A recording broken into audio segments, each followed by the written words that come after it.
3, 2, 1, 0 Epístola de Paulo aos Romanos Romanos capítulo 1 Paulo, servo de Cristo Jesus, chamado para ser apóstolo, separado para o Evangelho de Deus, o qual foi prometido por ele de antemão por meio dos seus profetas nas Escrituras Sagradas, acerca de seu filho, que, como homem, era descendente de Davi.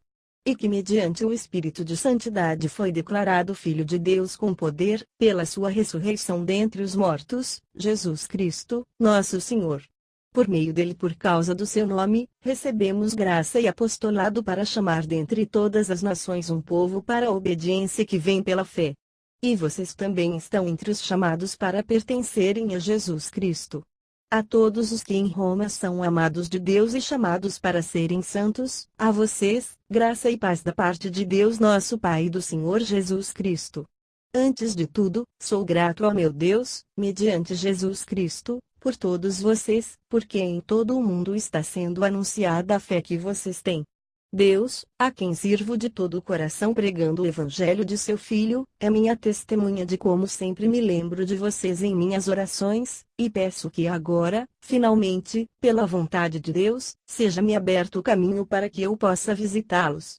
Anseio vê-los, a fim de compartilhar com vocês algum dom espiritual, para fortalecê-los, isto é, para que eu e você sejamos mutuamente encorajados pela fé.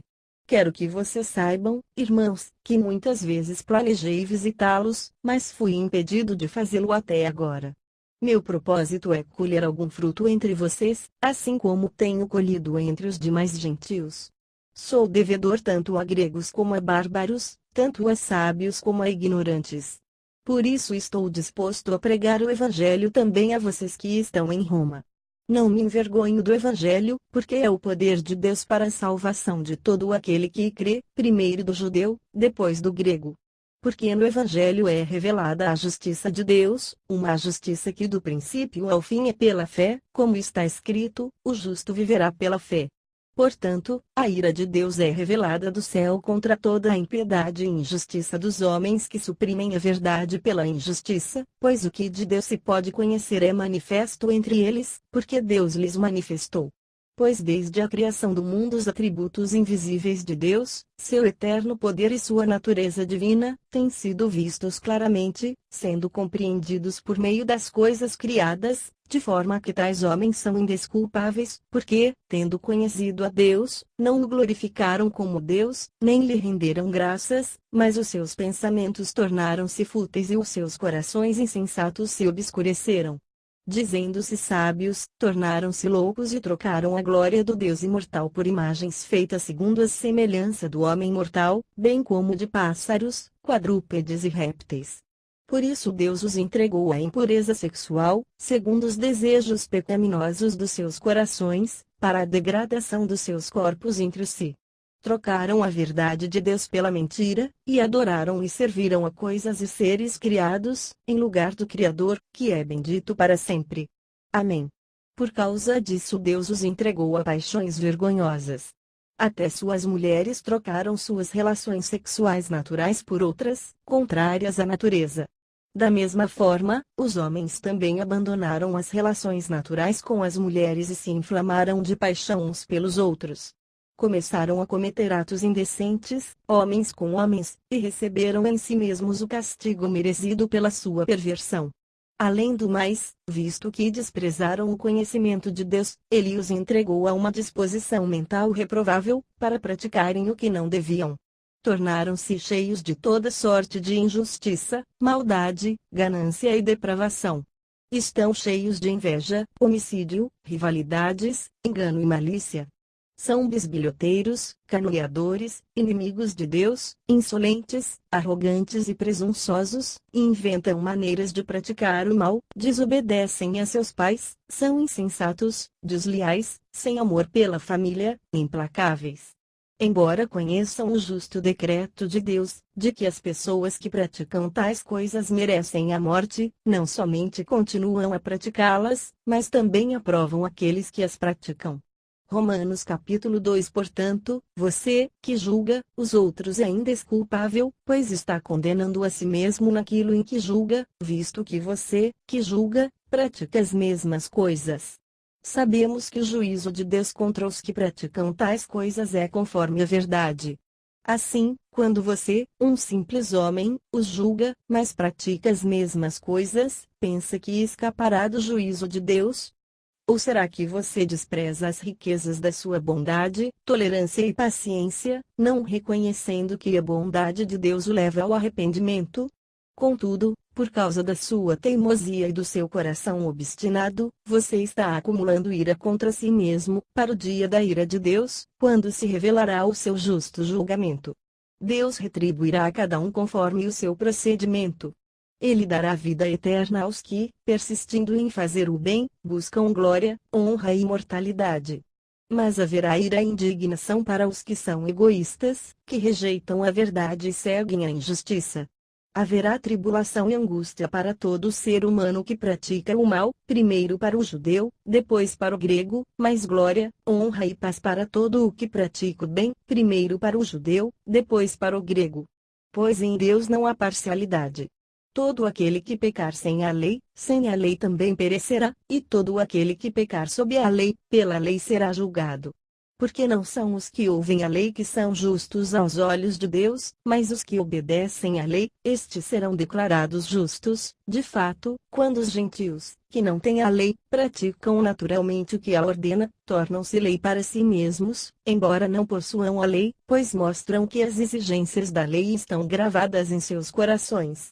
Disso dão testemunho também a consciência e os pensamentos deles, ora acusando-os, ora defendendo-os. Isso acontecerá no dia em que Deus julgar os segredos dos homens, mediante Jesus Cristo, conforme o declara o meu Evangelho. Ora, você que leva o nome de judeu, apoia-se na lei e orgulha-se em Deus, se você conhece a vontade de Deus e aprova o que é superior, porque é instruído pela lei, se está convencido de que é guia de cegos, luz para os que estão em trevas, instrutor de insensatos, mestre de crianças, porque tem na lei a expressão do conhecimento e da verdade, então você, que ensina os outros, não ensina a si mesmo. Você, que prega contra o furto, furta. Você, que diz que não se deve adulterar, adultera. Você, que detesta ídolos, rouba-lhes os templos. Você, que se orgulha na lei, desonra a Deus, desobedecendo a lei. Como está escrito, o nome de Deus é blasfemado entre os gentios por causa de vocês. A circuncisão tem valor se você obedece à lei, mas, se você desobedece à lei, a sua circuncisão já se tornou incircuncisão. Se aqueles que não são circuncidados obedecem aos preceitos da lei, não serão eles considerados circuncidados? Aquele que não é circuncidado fisicamente, mas obedece à lei, condenará você que, tendo a lei escrita e a circuncisão, é transgressor da lei. Não é judeu quem o é apenas exteriormente, nem é circuncisão a que é meramente exterior e física. Não. Judeu é quem é interiormente, e circuncisão é operada no coração, pelo Espírito, e não pela lei escrita. Para estes o louvor não provém dos homens, mas de Deus. Romanos capítulo 3. Que vantagem há então em ser judeu, ou que utilidade há na circuncisão? Muita, em todos os sentidos. Principalmente porque aos judeus foram confiadas as palavras de Deus. Que importa se alguns deles foram infiéis? A sua infidelidade anulará a fidelidade de Deus? De maneira nenhuma. Seja Deus verdadeiro, e todo homem mentiroso. Como está escrito, de modo que são justas as tuas palavras e prevaleces quando julgas. Mas, se a nossa injustiça ressalta de maneira ainda mais clara a justiça de Deus, que diremos? Que Deus é injusto por aplicar a sua ira? Estou usando um argumento humano? Claro que não. Se fosse assim, como Deus iria julgar o mundo? Alguém pode alegar ainda, se a minha mentira ressalta a veracidade de Deus, aumentando assim a sua glória, porque sou condenado como pecador? Por que não dizer como alguns caluniosamente afirmam que dizemos, façamos o mal, para que nos venha o bem? A condenação dos tais é merecida. Que concluiremos então? Estamos em posição de vantagem? Não. Já demonstramos que tanto judeus quanto gentios estão debaixo do pecado. Como está escrito, não há nenhum justo, nenhum sequer, não há ninguém que entenda, ninguém que busque a Deus. Todos se desviaram, tornaram-se juntamente inúteis, não há ninguém que faça o bem, não há nenhum sequer. Suas gargantas são um túmulo aberto, com suas línguas enganam. Veneno de serpentes está em seus lábios. Suas bocas estão cheias de maldição e amargura. Seus pés são ágeis para derramar sangue, ruína e desgraça marcam os seus caminhos, e não conhecem o caminho da paz. Aos seus olhos é inútil temer a Deus. Sabemos que tudo o que a lei diz, o diz aqueles que estão debaixo dela, para que toda a boca se cale e todo o mundo esteja sob o juízo de Deus. Portanto, ninguém será declarado justo diante dele baseando-se na obediência à lei, pois é mediante a lei que nos tornamos plenamente conscientes do pecado. Mas agora se manifestou uma justiça que provém de Deus, independente da lei, da qual testemunham a lei e os profetas, justiça de Deus mediante a fé em Jesus Cristo para todos os que creem. Não há distinção, pois todos pecaram e estão destituídos da glória de Deus, sendo justificados gratuitamente por sua graça, por meio da redenção que há em Cristo Jesus. Deus o ofereceu como sacrifício para propiciação mediante a fé, pelo seu sangue, demonstrando a sua justiça. Em sua tolerância, havia deixado impunes os pecados anteriormente cometidos, mas, no presente, demonstrou a sua justiça, a fim de ser justo e justificador daquele que tem fé em Jesus. Onde está, então, o motivo de vanglória? É excluído. Baseado em que princípio? No da obediência à lei? Não, mas no princípio da fé. Pois sustentamos que o homem é justificado pela fé, independente da obediência à lei. Deus é Deus apenas dos judeus? Ele não é também o Deus dos gentios? Sim, dos gentios também, visto que existe um só Deus, que pela fé justificará os circuncisos e os incircuncisos. Anulamos então a lei pela fé? De maneira nenhuma. Pelo contrário, confirmamos a lei.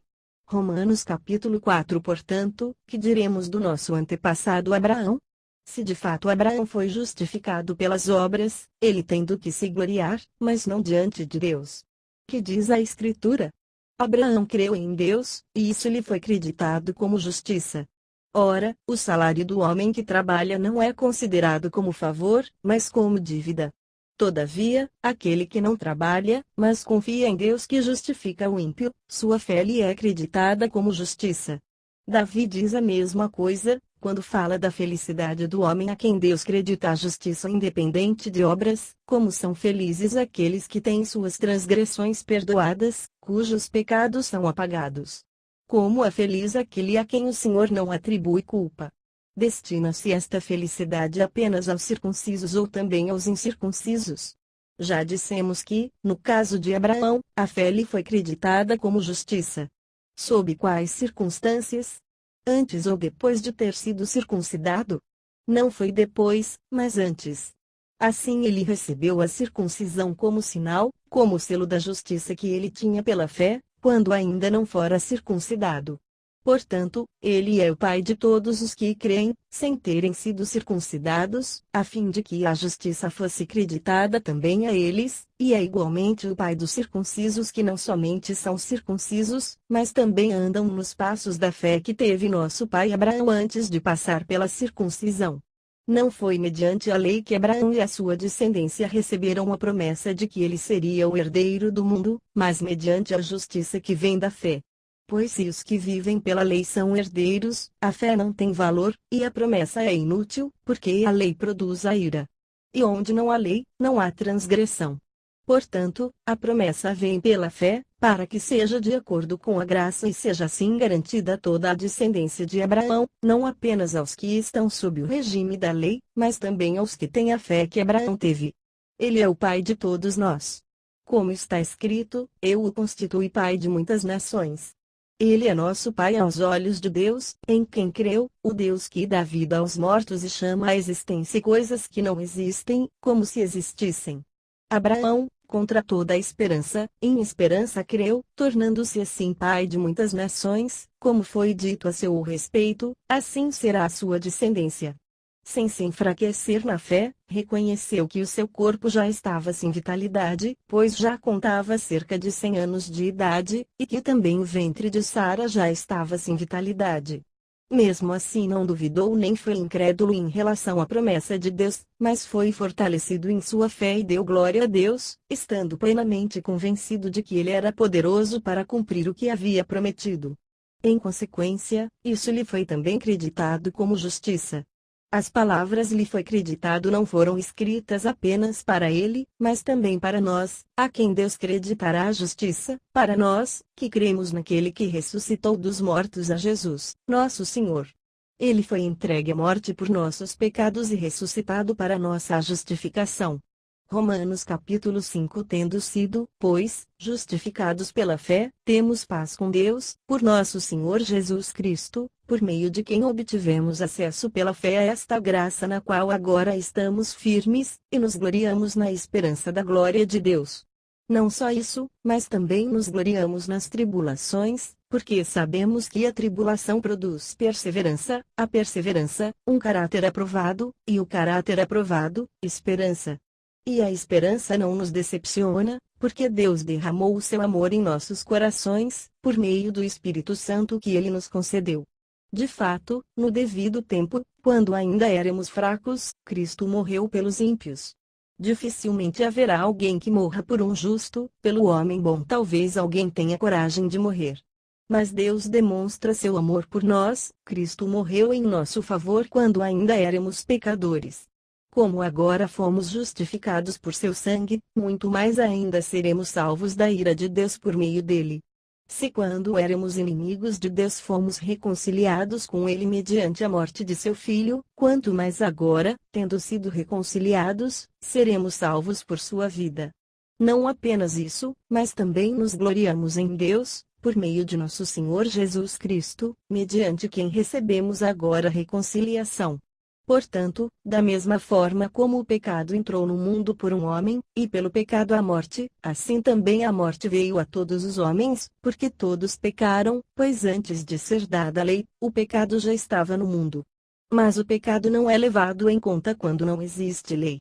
Todavia, a morte reinou desde o tempo de Adão até o de Moisés, mesmo sobre aqueles que não cometeram pecado semelhante à transgressão de Adão, o qual era um tipo daquele que haveria de vir. Entretanto, não há comparação entre a dádiva e a transgressão. Pois se muitos morreram por causa da transgressão de um só, muito mais a graça de Deus, isto é, a dádiva pela graça de um só homem, Jesus Cristo, transbordou para muitos. Não se pode comparar a dádiva de Deus com a consequência do pecado de um só homem, por um pecado veio o julgamento que trouxe condenação, mas a dádiva decorreu de muitas transgressões e trouxe justificação. Se pela transgressão de um só a morte reinou por meio dele, muito mais aqueles que recebem de Deus a imensa provisão da graça e a dádiva da justiça reinarão em vida por meio de um único homem, Jesus Cristo.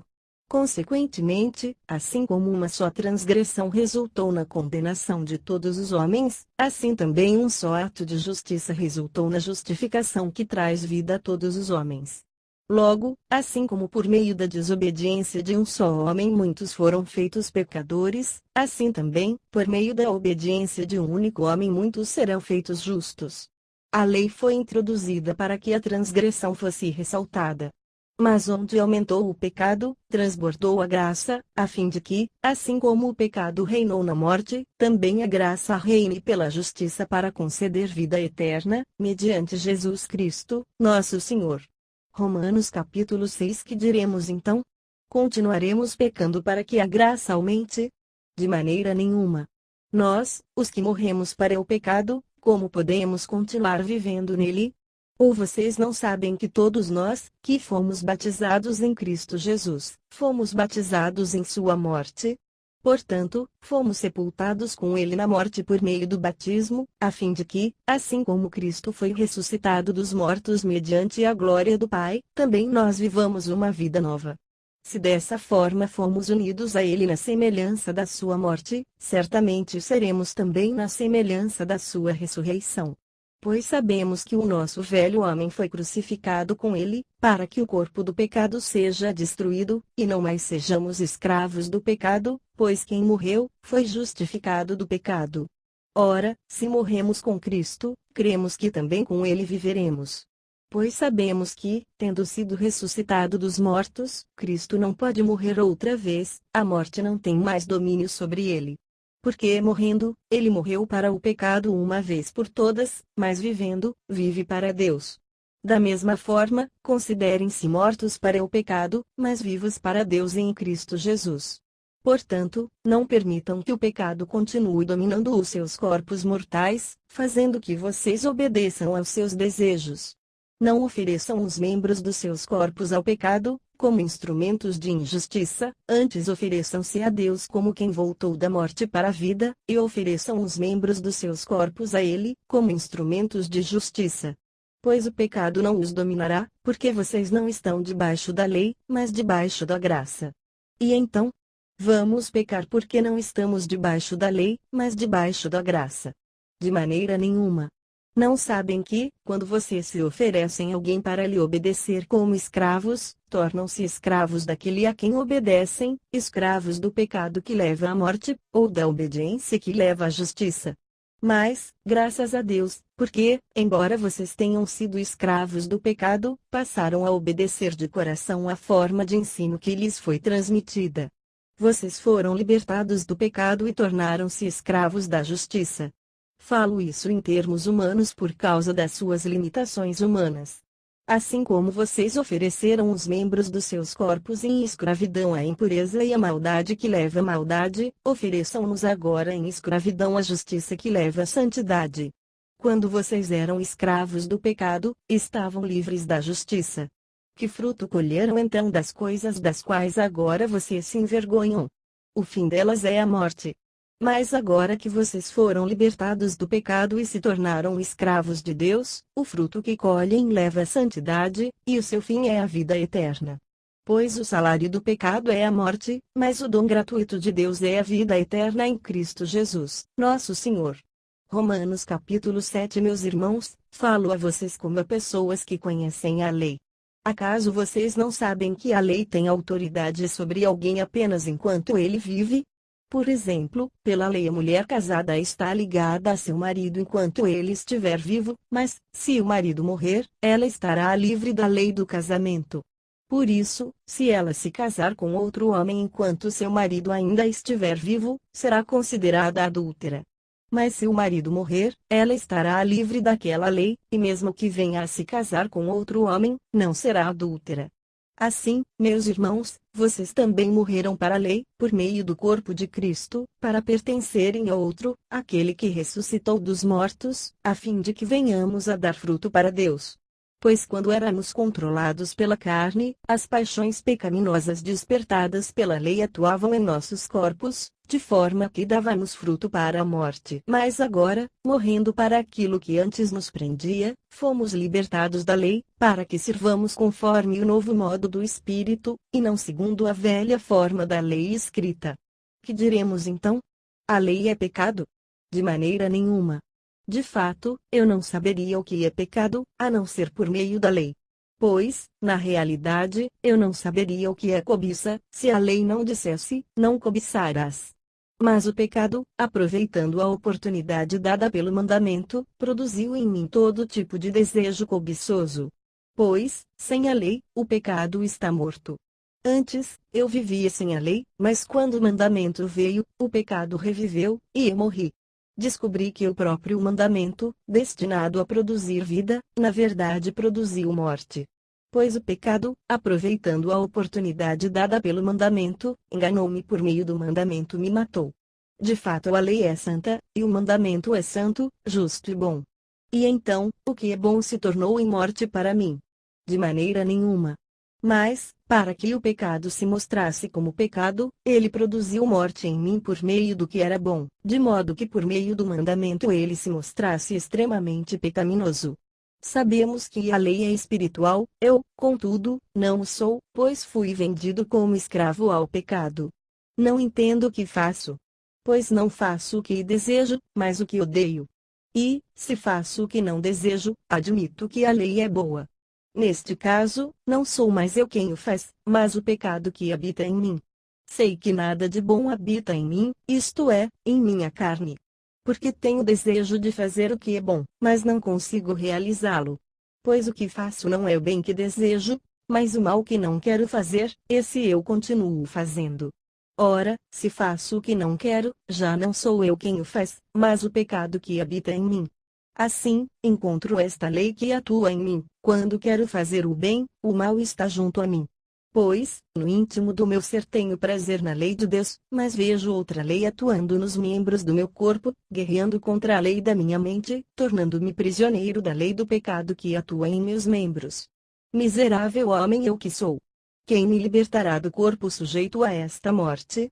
Graças a Deus por Jesus Cristo, nosso Senhor. De modo que, com a mente, eu próprio sou escravo da lei de Deus, mas, com a carne, da lei do pecado. Romanos 8 capítulo. Portanto, agora já não há condenação para os que estão em Cristo Jesus, porque por meio de Cristo Jesus a lei do Espírito de vida me libertou da lei do pecado e da morte. Porque, aquilo que a lei fora incapaz de fazer por estar enfraquecida pela carne, Deus o fez, enviando seu próprio Filho, à semelhança do homem pecador, como oferta pelo pecado. E assim condenou o pecado na carne, a fim de que as justas exigências da lei fossem plenamente satisfeitas em nós, que não vivemos segundo a carne, mas segundo o Espírito. Quem vive segundo a carne tem a mente voltada para o que a carne deseja, mas quem, de acordo com o Espírito, tem a mente voltada para o que o Espírito deseja. A mentalidade da carne é morte, mas a mentalidade do Espírito é vida e paz. A mentalidade da carne é inimiga de Deus porque não se submete à lei de Deus, nem pode fazê-lo. Quem é dominado pela carne não pode agradar a Deus. Entretanto, vocês não estão sob o domínio da carne, mas do Espírito, se de fato o Espírito de Deus habita em vocês. E, se alguém não tem o Espírito de Cristo, não pertence a Cristo. Mas se Cristo está em vocês, o corpo está morto por causa do pecado, mas o Espírito está vivo por causa da justiça. E, se o Espírito daquele que ressuscitou Jesus dentre os mortos habita em vocês, aquele que ressuscitou a Cristo dentre os mortos também dará vida a seus corpos mortais, por meio do seu Espírito, que habita em vocês. Portanto, irmãos, estamos em dívida, não para com a carne, para vivermos sujeitos a ela. Pois se vocês viverem de acordo com a carne, morrerão, mas, se pelo Espírito fizerem morrer os atos do corpo, viverão, porque todos os que são guiados pelo Espírito de Deus são filhos de Deus. Pois vocês não receberam um espírito que os escravize para novamente temer, mas receberam o Espírito que os adota como filhos, por meio do qual clamamos: Abba, Pai. O próprio Espírito testemunha ao nosso espírito que somos filhos de Deus. Se somos filhos, então somos herdeiros, herdeiros de Deus e co-herdeiros com Cristo, se de fato participamos dos seus sofrimentos, para que também participemos da sua glória. Considero que os nossos sofrimentos atuais não podem ser comparados com a glória que em nós será revelada. A natureza criada aguarda, com grande expectativa, que os filhos de Deus sejam revelados.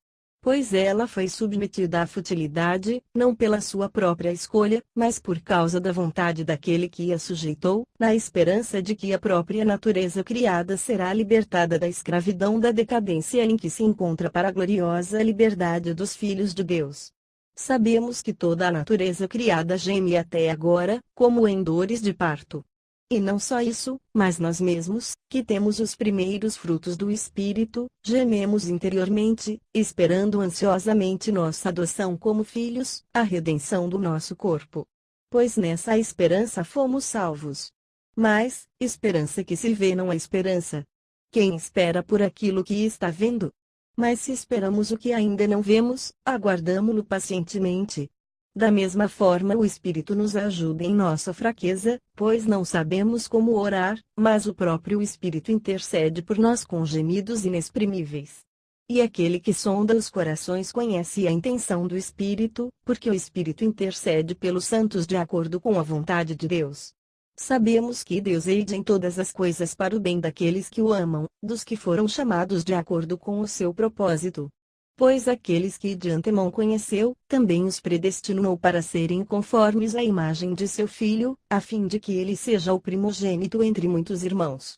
E aos que predestinou, também chamou; aos que chamou, também justificou; aos que justificou, também glorificou. Que diremos, pois, diante dessas coisas? Se Deus é por nós, quem será contra nós? Aquele que não poupou a seu próprio filho, mas o entregou por todos nós, como não nos dará juntamente com ele, de graça, todas as coisas? Quem fará alguma acusação contra os escolhidos de Deus? É Deus quem os justifica. Quem os condenará? Foi Cristo Jesus que morreu, e mais, que ressuscitou e está à direita de Deus, e também intercede por nós. Quem nos separará do amor de Cristo? Será tribulação, ou angústia, ou perseguição, ou fome, ou nudez, ou perigo, ou espada? Como está escrito, por amor de ti enfrentamos a morte todos os dias, somos considerados como ovelhas destinadas ao matadouro. Mas, em todas estas coisas somos mais que vencedores, por meio daquele que nos amou. Pois estou convencido de que nem morte nem vida, nem anjos nem demônios, nem o presente nem o futuro, nem quaisquer poderes, nem altura nem profundidade, nem qualquer outra coisa na criação será capaz de nos separar do amor de Deus que está em Cristo Jesus, nosso Senhor. Romanos capítulo 9. Digo a verdade em Cristo, não minto, minha consciência o confirma no Espírito Santo, tenho grande tristeza e constante angústia em meu coração. Pois eu até desejaria ser amaldiçoado e separado de Cristo por amor de meus irmãos, os de minha raça, o povo de Israel. Deles é a adoção de filhos, deles é a glória divina, as alianças, a concessão da lei, a adoração no templo e as promessas. Deles são os patriarcas, e a partir deles se traça a linhagem humana de Cristo, que é Deus acima de tudo, bendito para sempre. Amém. Não pensemos que a palavra de Deus falhou. Pois nem todos os descendentes de Israel são Israel. Nem por serem descendentes de Abraão passaram todos a ser filhos de Abraão. Pelo contrário, por meio de Isaque a sua descendência será considerada. Noutras palavras, não são os filhos naturais que são filhos de Deus, mas os filhos da promessa é que são considerados descendência de Abraão. Pois foi assim que a promessa foi feita, no tempo devido virei novamente, e Sara terá um filho. E esse não foi o único caso, também os filhos de Rebeca tiveram o mesmo pai, nosso pai Isaque. Todavia, antes que os gêmeos nascessem ou fizessem qualquer coisa boa ou má a fim de que o propósito de Deus conforme a eleição permanecesse, não por obras, mas por aquele que chama foi dito a ela, o mais velho servirá ao mais novo. Como está escrito, amei Jacó, mas rejeitei Esaú. E então, que diremos? Acaso Deus é injusto? De maneira nenhuma. Pois ele diz a Moisés, terei misericórdia de quem eu quiser ter misericórdia e terei compaixão de quem eu quiser ter compaixão. Portanto, isso não depende do desejo ou do esforço humano, mas da misericórdia de Deus. Pois a Escritura diz ao Faraó, eu o levantei exatamente com este propósito, mostrar em você o meu poder, e para que o meu nome seja proclamado em toda a terra. Portanto, Deus tem misericórdia de quem Ele quer, e endurece a quem Ele quer. Mas algum de vocês me dirá, então, por que Deus ainda nos culpa? Pois, quem resiste à sua vontade? Mas quem é você, ó homem, para questionar a Deus? Acaso aquilo que é formado pode dizer ao que o formou, por que me fizeste assim? O oleiro não tem direito de fazer do mesmo barro um vaso para fins nobres e outro para uso desonroso? E se Deus, querendo mostrar a sua ira e tornar conhecido o seu poder, suportou com grande paciência os vasos de sua ira, preparados para a destruição? Que dizer, se ele fez isto para tornar conhecidas as riquezas de sua glória aos vasos de sua misericórdia, que preparou de antemão para a glória, ou seja, a nós, a quem também chamou, não apenas dentre os judeus, mas também dentre os gentios? Como ele diz em Oséias, chamarei meu povo a quem não é meu povo, e chamarei minha amada a quem não é minha amada, e acontecerá que, no mesmo lugar em que se lhes declarou, vocês não são meu povo, eles serão chamados filhos do Deus vivo. Isaías exclama com relação a Israel, embora o número dos israelitas seja como a areia do mar, apenas o remanescente será salvo. Pois o Senhor executará na terra a sua sentença, rápida e definitivamente. Como anteriormente disse Isaías, se o Senhor dos Exércitos não nos tivesse deixado descendentes, já estaríamos como Sodoma, e semelhantes a Gomorra. Que diremos, então? Os gentios, que não buscavam justiça, a obtiveram, uma justiça que vem da fé, mas Israel, que buscava uma lei que trouxesse justiça, não alcançou. Por que não? Porque não a buscava pela fé, mas como se fosse por obras. Eles tropeçaram na pedra de tropeço. Como está escrito, eis que ponho em Sião uma pedra de tropeço e uma rocha que faz cair, e aquele que nela confia jamais será envergonhado. Romanos capítulo 10. Irmãos, o desejo do meu coração e a minha oração a Deus pelos israelitas é que eles sejam salvos. Pois posso testemunhar que eles têm zelo por Deus, mas o seu zelo não se baseia no conhecimento. Porquanto, ignorando a justiça que vem de Deus e procurando estabelecer a sua própria, não se submeteram à justiça de Deus. Porque o fim da lei é Cristo, para a justificação de todo o que crê. Moisés descreve desta forma a justiça que vem da lei: o homem que fizer estas coisas viverá por meio delas. Mas a justiça que vem da fé diz: não diga em seu coração, quem subirá ao céu? Isto é, para fazer Cristo descer, ou quem descerá ao abismo? Isto é, para fazer subir Cristo dentre os mortos. Mas o que ela diz? A palavra está perto de você, está em sua boca e em seu coração, isto é, a palavra da fé que estamos proclamando. Se você confessar com a sua boca que Jesus é Senhor e crer em seu coração que Deus o ressuscitou dentre os mortos, será salvo. Pois com o coração se crê para a justiça, e com a boca se confessa para a salvação. Como diz a Escritura, todo o que nele confia jamais será envergonhado. Não há diferença entre judeus e gentios, pois o mesmo Senhor é Senhor de todos e abençoa ricamente todos os que o invocam, porque todo aquele que invocar o nome do Senhor será salvo. Como, pois, invocarão aquele em quem não creram? E como crerão naquele de quem não ouviram falar? E como ouvirão, se não houver quem pregue? E como pregarão, se não forem enviados? Como está escrito, como são belos os pés dos que anunciam boas novas. No entanto, nem todos os israelitas aceitaram as boas novas. Pois Isaías diz: Senhor, quem creu em nossa mensagem? Consequentemente, a fé vem por ouvir a mensagem, e a mensagem é ouvida mediante a palavra de Cristo. Mas eu pergunto, eles não a ouviram? Claro que sim, a sua voz ressoou por toda a terra, e as suas palavras, até os confins do mundo. Novamente pergunto, será que Israel não entendeu? Moisés foi o primeiro que disse: farei que tenham ciúmes de quem não é meu povo, eu os provocarei a ira por meio de um povo sem entendimento. Isaías diz ousadamente: fui achado por aqueles que não me procuravam, revelei-me àqueles que não perguntavam por mim. Mas a respeito de Israel, ele diz: o tempo todo estendi as mãos a um povo desobediente e rebelde. Romanos 11 capítulo. Pergunto, pois, acaso Deus rejeitou o seu povo? De maneira nenhuma. Eu mesmo sou israelita, descendente de Abraão, da tribo de Benjamim. Deus não rejeitou o seu povo, o qual de antemão conheceu. Ou vocês não sabem como Elias clamou a Deus contra Israel, conforme diz a Escritura? Senhor, mataram os teus profetas e derrubaram os teus altares, sou o único que sobrou, e agora estão procurando matar-me. E qual foi a resposta divina? Reservei para mim 7.000 homens que não dobraram os joelhos diante de Baal. Assim, hoje também há um remanescente escolhido pela graça. E, se é pela graça, já não é mais pelas obras; se fosse, a graça já não seria graça. Que dizer então? Israel não conseguiu aquilo que tanto buscava, mas os eleitos o obtiveram. Os demais foram endurecidos, como está escrito: Deus lhes deu um espírito de atordoamento, olhos para não ver e ouvidos para não ouvir, até o dia de hoje. E Davi diz: que a mesa dele se transforme em laço e armadilha, pedra de tropeço e retribuição para eles. Escureçam-se os seus olhos, para que não consigam ver, e suas costas fiquem encurvadas para sempre. Novamente pergunto: acaso tropeçaram para que ficassem caídos? De maneira nenhuma.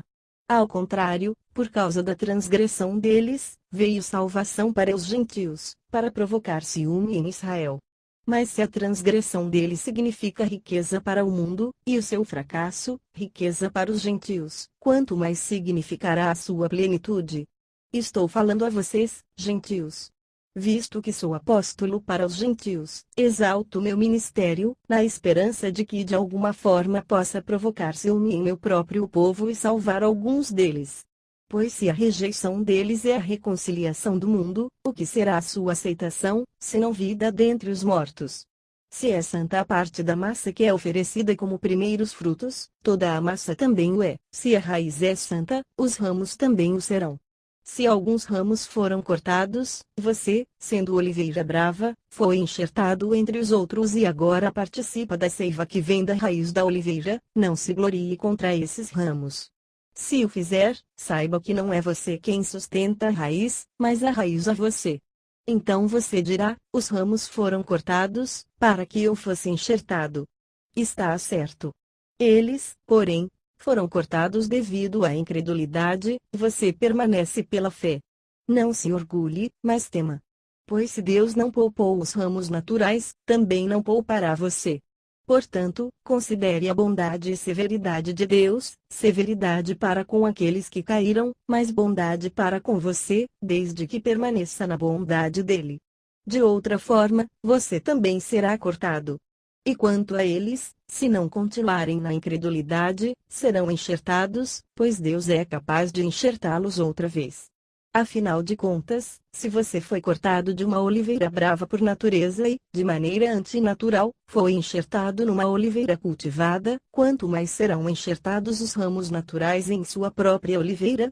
Irmãos, não quero que ignorem este mistério, para que não se tornem presunçosos. Israel experimentou um endurecimento em parte, até que chegasse à plenitude dos gentios. E assim todo Israel será salvo, como está escrito: virá de Sião o Redentor que desviará de Jacó a impiedade. E esta é a minha aliança com eles quando eu remover os seus pecados. Quanto ao Evangelho, eles são inimigos por causa de vocês, mas quanto à eleição, são amados por causa dos patriarcas, pois os dons do chamado de Deus são irrevogáveis. Assim como vocês, que antes eram desobedientes a Deus mas agora receberam misericórdia, graças à desobediência deles, assim também agora eles se tornaram desobedientes, a fim de que também recebam agora a misericórdia, graças à misericórdia de Deus para com vocês. Pois Deus colocou todos sob a desobediência, para exercer misericórdia para com todos. Ó profundidade da riqueza da sabedoria e do conhecimento de Deus! Quão insondáveis são os seus juízos, e inescrutáveis os seus caminhos! Quem conheceu a mente do Senhor? Ou quem foi seu conselheiro? Quem primeiro lhe deu, para que ele o recompense? Pois dele, por ele e para ele são todas as coisas. A ele seja glória para sempre. Amém. Romanos capítulo 12. Portanto, irmãos, rogo-lhes pelas misericórdias de Deus que se ofereçam em sacrifício vivo, santo e agradável a Deus, este é o culto racional de vocês. Não se amoldem ao padrão deste mundo, mas transformem-se pela renovação da sua mente, para que sejam capazes de experimentar e comprovar a boa, agradável e perfeita vontade de Deus. Pois pela graça que me foi dada digo a todos vocês, ninguém tenha de si mesmo um conceito mais elevado do que deve ter, mas, pelo contrário, tenha um conceito equilibrado, de acordo com a medida da fé que Deus lhe concedeu. Assim como cada um de nós tem um corpo com muitos membros e esses membros não exercem todos a mesma função, assim também em Cristo nós, que somos muitos, formamos um corpo, e cada membro está ligado a todos os outros. Temos diferentes dons, de acordo com a graça que nos foi dada. Se alguém tem o dom de profetizar, use na proporção da sua fé. Se o seu dom é servir, sirva; se é ensinar, ensine; se é dar ânimo, que assim faça; se é contribuir, que contribua generosamente; se é exercer liderança, que a exerça com zelo; se é mostrar misericórdia, que o faça com alegria. O amor deve ser sincero. Odeiem o que é mau, apeguem-se ao que é bom. Dediquem-se uns aos outros com amor fraternal. Prefiram dar honra aos outros mais do que a si próprios. Nunca lhes falte o zelo, sejam fervorosos no espírito, sirvam ao Senhor. Alegrem-se na esperança, sejam pacientes na tribulação, perseverem na oração. Compartilhem o que vocês têm com os santos em suas necessidades. Pratiquem a hospitalidade. Abençoem aqueles que os perseguem, abençoem, e não os amaldiçoem. Alegrem-se com os que se alegram, chorem com os que choram. Tenham uma mesma atitude uns para com os outros. Não sejam orgulhosos, mas estejam dispostos a associar-se a pessoas de posição inferior. Não sejam sábios aos seus próprios olhos. Não retribuam a ninguém mal por mal. Procurem fazer o que é correto aos olhos de todos. Façam todo o possível para viver em paz com todos. Amados, nunca procurem vingar-se, mas deixem com Deus a ira, pois está escrito: minha é a vingança, eu retribuirei, diz o Senhor. Pelo contrário, se o seu inimigo tiver fome, dê-lhe de comer, se tiver sede, dê-lhe de beber. Fazendo isso, você amontoará brasas vivas sobre a cabeça dele. Não se deixem vencer pelo mal, mas vençam o mal com o bem. Romanos capítulo 13. Todos devem sujeitar-se às autoridades governamentais, pois não há autoridade que não venha de Deus, as autoridades que existem foram por ele estabelecidas. Portanto, aquele que se rebela contra a autoridade está se colocando contra o que Deus instituiu, e aqueles que assim procedem trazem condenação sobre si mesmos. Pois os governantes não devem ser temidos, a não ser pelos que praticam o mal. Você quer viver livre do medo da autoridade? Pratique o bem, e ela o enaltecerá, pois é serva de Deus para o seu bem. Mas se você praticar o mal, tenha medo, pois ela não porta a espada sem motivo. É serva de Deus, agente da justiça para punir quem pratica o mal. Portanto, é necessário que sejamos submissos às autoridades, não apenas por causa da possibilidade de uma punição, mas também por questão de consciência. É por isso também que vocês pagam imposto, pois as autoridades estão a serviço de Deus, sempre dedicadas a esse trabalho. Deem a cada um o que lhe é devido, se imposto, imposto, se tributo, tributo, se temor, temor, se honra, honra. Não devam nada a ninguém, a não ser o amor de uns pelos outros, pois aquele que ama seu próximo tem cumprido a lei. Pois estes mandamentos: não adulterarás, não matarás, não furtarás, não cobiçarás, e qualquer outro mandamento, todos se resumem neste preceito: ame o seu próximo como a si mesmo. O amor não pratica o mal contra o próximo. Portanto, o amor é o cumprimento da lei. Façam isso, compreendendo o tempo em que vivemos. Chegou a hora de vocês despertarem do sono, porque agora a nossa salvação está mais próxima do que quando cremos. A noite está quase acabando, o dia logo vem. Portanto, deixemos de lado as obras das trevas e vistamo-nos a armadura da luz.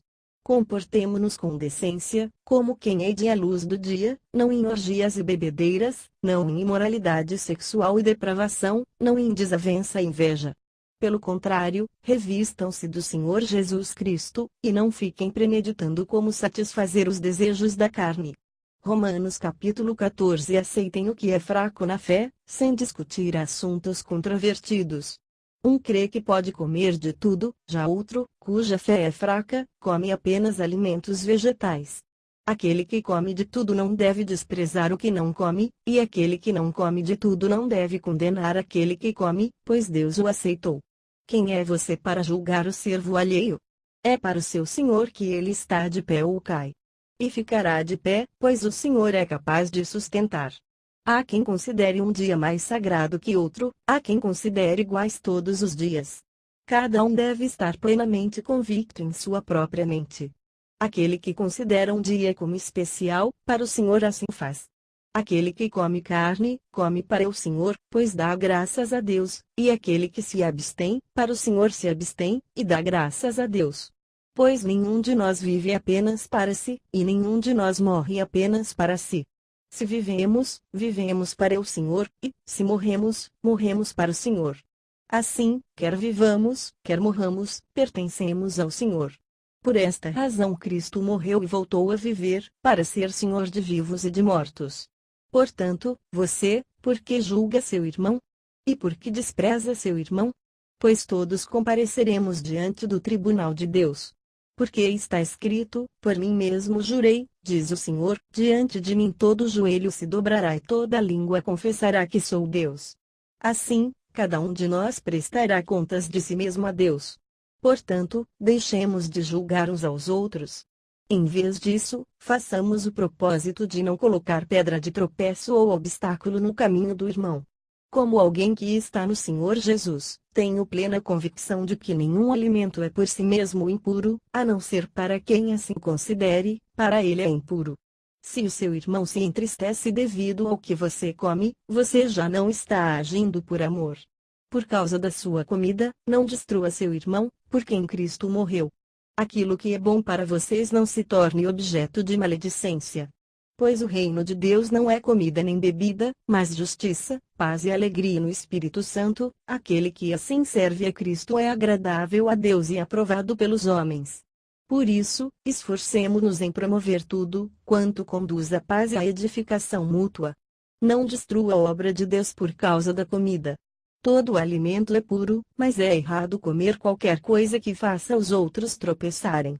É melhor não comer carne nem beber vinho, nem fazer qualquer outra coisa que leve seu irmão a cair. Assim, seja qual for o seu modo de crer a respeito destas coisas, que isso permaneça entre você e Deus. Feliz é o homem que não se condena naquilo que aprova.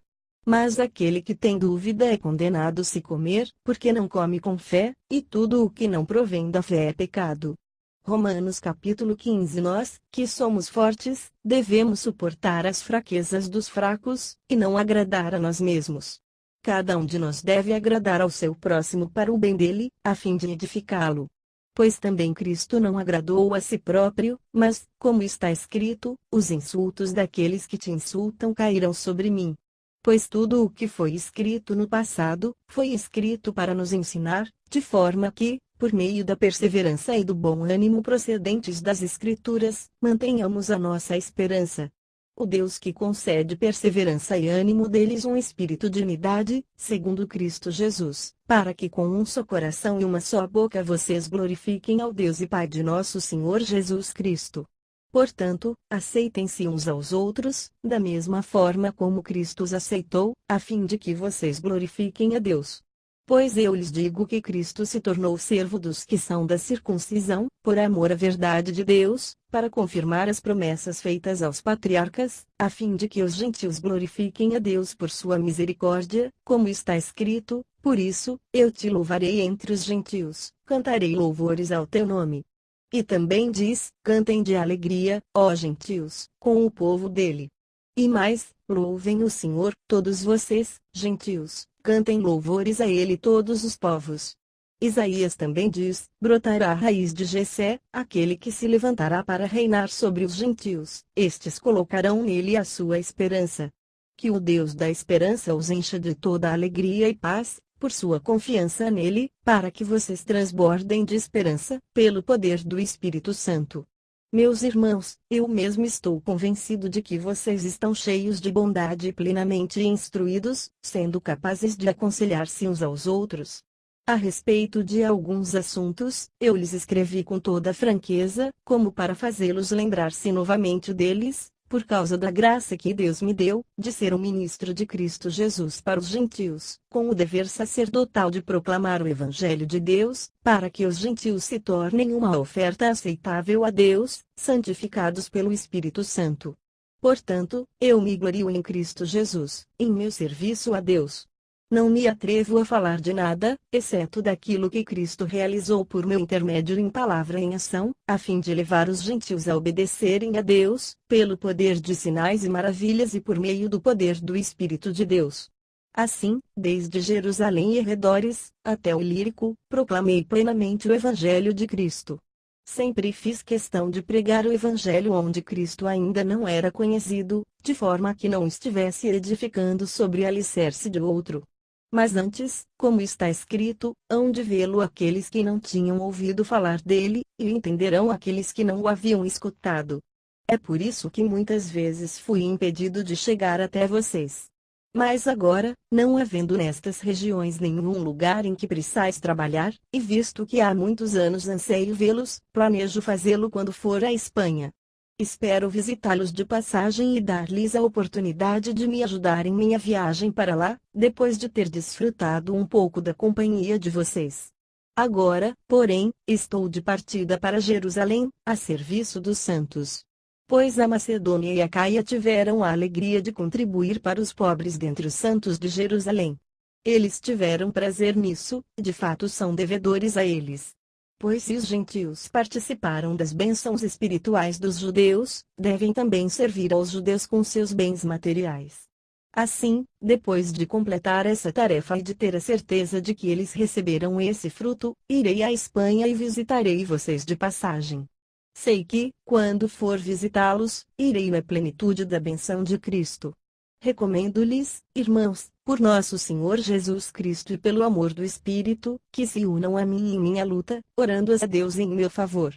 Orem para que eu esteja livre dos descrentes da Judéia e que o meu serviço em Jerusalém seja aceitável aos santos, de forma que, pela vontade de Deus, eu os visite com alegria e juntamente com vocês desfrute de um período de refrigério. O Deus da paz seja com todos vocês. Amém. Romanos capítulo 16. Recomendo-lhes nossa irmã Febe, serva da igreja em Cencreia. Peço que a recebam no Senhor, de maneira digna dos santos, e lhe prestem a ajuda de que venha necessitar, pois tem sido de grande auxílio para muita gente, inclusive para mim. Saúdem Priscila e Áquila, meus colaboradores em Cristo Jesus. Arriscaram a vida por mim. Sou grato a eles, não apenas eu, mas todas as igrejas dos gentios. Saúdem também a igreja que se reúne na casa deles. Saúdem meu amado irmão Epêneto, que foi o primeiro convertido a Cristo na província da Ásia. Saúdem Maria, que trabalhou arduamente por vocês. Saúdem Andrônico e Júnias, meus parentes que estiveram na prisão comigo. São notáveis entre os apóstolos, e estavam em Cristo antes de mim. Saúdem Ampliato, meu amado irmão no Senhor. Saúdem Urbano, nosso cooperador em Cristo, e meu amado irmão Estaques. Saúdem Apeles, aprovado em Cristo. Saúdem os que pertencem à casa de Aristóbulo. Saúdem Herodião, meu parente. Saúdem os da casa de Narciso, que estão no Senhor. Saúdem Trifena e Trifosa, mulheres que trabalham arduamente no Senhor. Saúdem a amada Pérside, outra que trabalhou arduamente no Senhor. Saúdem Rufo, eleito no Senhor, e sua mãe, que tem sido mãe também para mim. Saúdem Asíncrito, Flegonte, Hermes, Patrobas, Hermas e os irmãos que estão com eles. Saúdem Filólogo, Júlia, Nereu e sua irmã, e também Olimpas e todos os santos que estão com eles. Saúdem uns aos outros com beijo santo. Todas as igrejas de Cristo enviam-lhes saudações. Recomendo-lhes, irmãos, que tomem cuidado com aqueles que causam divisões e colocam obstáculos ao ensino que vocês têm recebido. Afastem-se deles. Pois essas pessoas não estão servindo a Cristo, nosso Senhor, mas a seus próprios apetites. Mediante palavras suaves e bajulação, enganam os corações dos ingênuos. Todos têm ouvido falar da obediência de vocês, por isso estou muito alegre, mas quero que sejam sábios em relação ao que é bom, e sem malícia em relação ao que é mal. Em breve o Deus da paz esmagará Satanás debaixo dos pés de vocês. A graça de nosso Senhor Jesus seja com vocês.